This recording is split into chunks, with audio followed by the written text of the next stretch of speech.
This actually doesn't take that long to do as it seems like.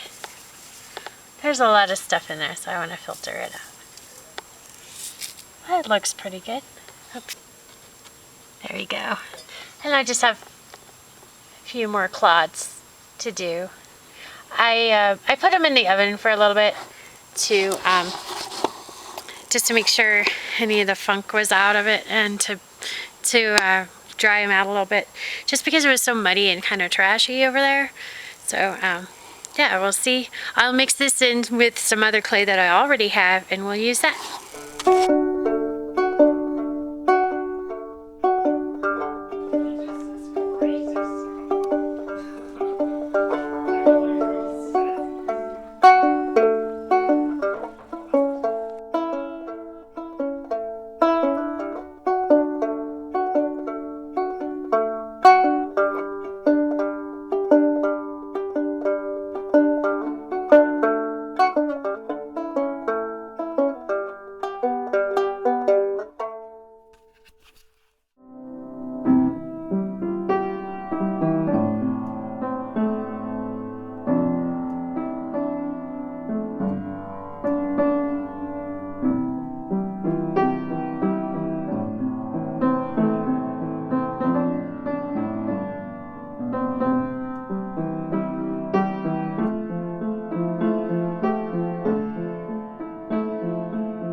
As you can see, I can't fire any pottery in here because there's too much moisture. So I have to improvise.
At this point, I'm just gonna let the coals burn down. I've pretty much filled up as much firewood as will go in there.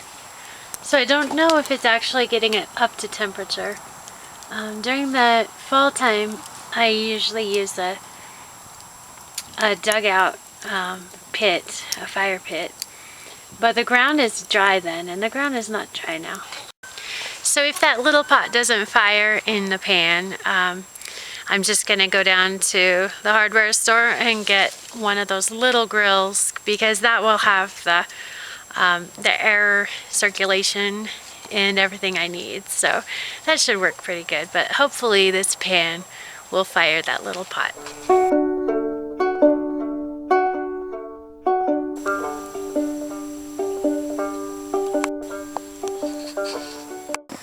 Alrighty, here we go. Oh, it's still pretty hot. Well, if it's fired by now, and it's fired, and if it's not, it's not. So, still pretty hot in there though. It kind of looks like it. It's probably. It might be fired all the way. I doubt it though. Let's just see how it's black over there. It probably. Sometimes what happens is a little bit of the black will stay in there, but most of it will burn off. Maybe I'll just let it cool off slowly. Alright, one of the best things is watching the color change. So I might have missed it. When it's really hot, it turns one color. And then when it starts to cool down, it changes color. Look at the reds down there. My tongs are broken, so. Okay, look at that color. Can I safely put it on the pan? I don't know. There we go, and there's some coals in there going still. So if it is fired, maybe it will smudge itself. The color is a dark red there. It's really pretty.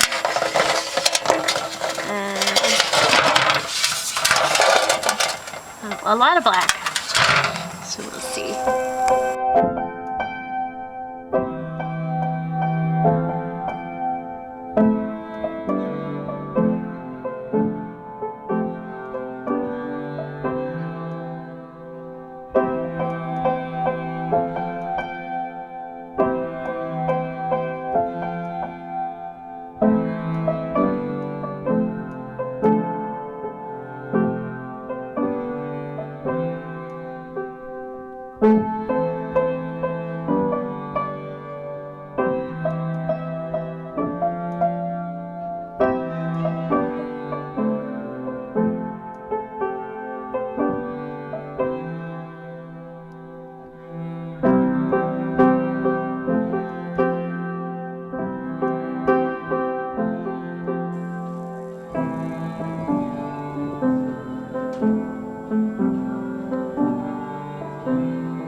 All right, you guys.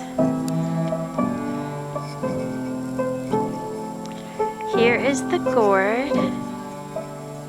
Let's see if we can get it.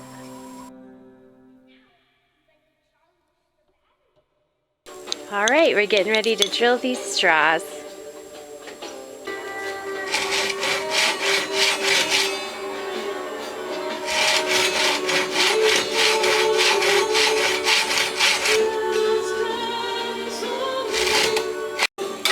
Oh, that's better. Yeah. Yeah. So it'll sit right at the bottom.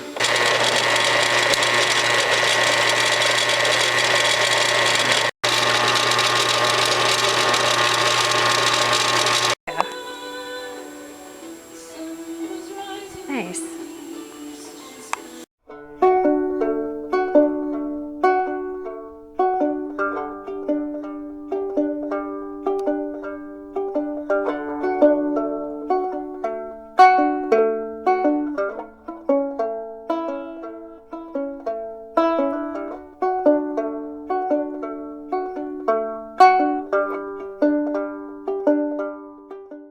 All right, it looks like all this stuff is ready to go. So let's put some Yaupon Holly in there and fire up the teapot and see how it does.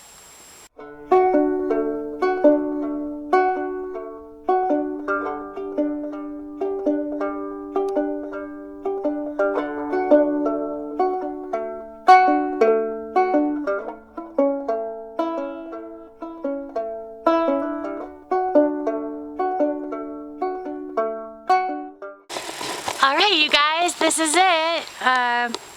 The straw is a little disproportionate to the mug, but that's okay. Let's give it a taste. That's so good. Oh, I already had my coffee, but I'm having some more caffeine here now because it's so delicious. We used to drink out of bamboo straws a few years ago every day, and when they finally got old and cracked, we went to the metal straws. But it's really nice to drink out of bamboo again because it has a kind of earthy flavor. It just goes with the tea, and it doesn't taste like metal or anything harsh. So that's that. It's holding the water because I sealed it with beeswax, and it might have been smudged enough on the inside to hold the water anyway.